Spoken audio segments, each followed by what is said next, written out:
Start. Sir, I am grateful to the honorable members who have participated in this discussion.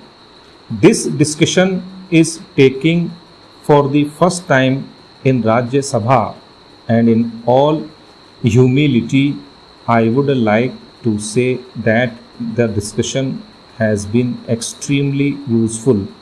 The honorable members who have participated in this discussion have, while giving general support, also highlighted several important aspects. I thank them for this general understanding and appreciation that is to be found amongst the honorable members belonging to different political parties. One honorable member said that we should regard defense as a matter which should not be viewed from any political angle, and that we should regard it as a matter of national importance. I fully agree with that approach, and it has been our endeavor to bring the various viewpoints and various suggestions that might be put forward from any quarter and utilize them for meeting our defense capacity and our defense effort. I would like to assure this honorable House that in a vital matter like the defense of the country, we depend upon the support of the entire country and the chosen representatives of the people. If they broadly give the support, that creates a new enthusiasm and a new confidence in the country, and it is in that spirit that I have been listening very carefully to the observations made by the honorable members. I would like to remind this honorable House that we are discussing the report of the Ministry of Defense Para. Sir, I would like to say that it has been my endeavor to disclose as much of information as possible, and if I have not been able to give more information, I would like to give this honorable House that it is not with a view to hiding it from the country or from this august House, but it is because it is my painful duty on occasions not to give it, even though I would like those things to be known. I cannot make a present of ready-made authentic information to those who are very anxious to get that information. That is the only limitation to my giving more information. Otherwise, I would like certainly to give more information. In this connection, I would like to say that on the whole, my temptation to give information is somewhat more as compared to the earlier years, because I feel and I say that with knowledge and with experience that our total defense apparatus today, in the matter of organization, in the matter of training, in the matter of equipment, in respect of our production, is definitely much better as compared to the earlier years' stock. Therefore, even those who are supposed to us should know about our capacity, though not the exact details, if I may say so, that may ultimately prove to be a good deterrent. If those who are prone to embark upon an adventurous course of action know as to what they are in for. Para. Sir, I would like to say a few words about ex-soldiers about whom so much has been said.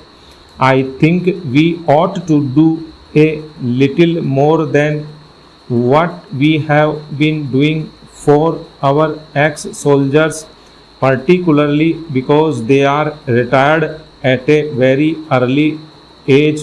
They can still do very useful service to the country. We have many forces like the border security force. Many states have their armed constabulary. We have the railway protection force, and then we have the new industrial security force.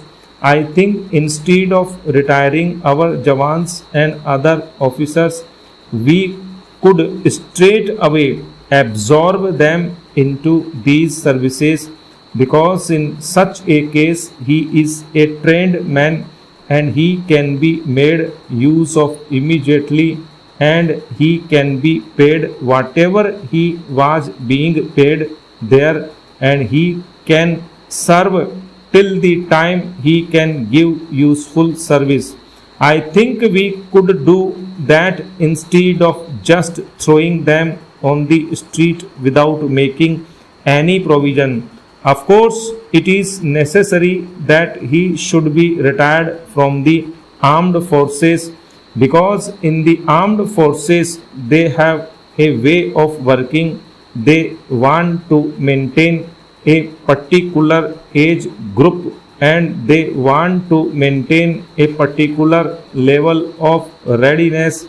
They cannot keep men after they have passed beyond a limit of physical efficiency and other efficiency that I can understand. We do not want that the armed forces should be saddled with people whom they do not want, but after they are retired, these people could be useful in the various services that I have mentioned, like the police and other forces. Probably they are much better stuff than what we are getting at present. There should be some such system by which at least the bulk of them after retirement from the armed forces could be absorbed right away in these services, and they can be allowed to work till they reach their age of retirement in the normal course. In this way, we would have done something to them for the great sacrifices they have made for the country. In the end, I would take this opportunity of paying a tribute to our Jawans, who are the basic sheet anchor of our national security. They are making tremendous sacrifices, and they are serving us in very difficult positions where we would not even like to do. They are doing a tremendous service to the country, and whatever emoluments we might give them would not be enough to match their sacrifices. So we must pay due respect to them, and we must have their welfare in our mind all the time, and whenever occasion arises, we must try to do something for them. Whatever little we might be giving them, they are there for army traditions, because they are prepared to work and even sacrifice their lives for the country. They are our greatest assets. They are a trained force